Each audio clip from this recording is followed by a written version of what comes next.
রাস্তা হয়ে গেছে গা। কত সুন্দর বিল্ডিং, এইদিক সব দিকে বিল্ডিং হয়ে গেছে গা। গ্রাম তো আর গ্রাম নাই, গ্রাম এখন শহরের মতো হয়ে গেছে। আর গ্রামের পোলাপান গুলা মানুষগুলো শহরের মতোই চলাফেরা, শহরের মতোই সব। বাহ, সামনে লাও, আগামীকালকে তো আমি দেশে ঢাকা চলে যাবো, আর একটু ঘুরে দেখি কি অবস্থা। চলো।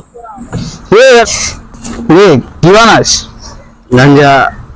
কি সিগারেট খাই? সিগারেট পিনি খায় না বেটা। এই এই ও কি করে পোলাপানে? আরে ভাই জানেন না, ওগুলো চেন মানে পোলাপান, অনেক খারাপ পোলাপান ভাই। চলো না না, চলো যাই যাই দেখি কি করে।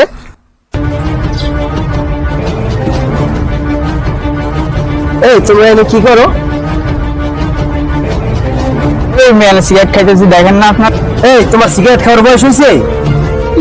ওই আপনি আমাদের চিনেন? আমি এলাকার চেয়ারম্যানের পোলা। এই তুমি চেয়ারম্যানের বলা যায় লাগে কি হয়েছে? তুমি কি সিগারেট খাইবা? তোমার সিগারেট খাওয়ার বয়স হয়েছে?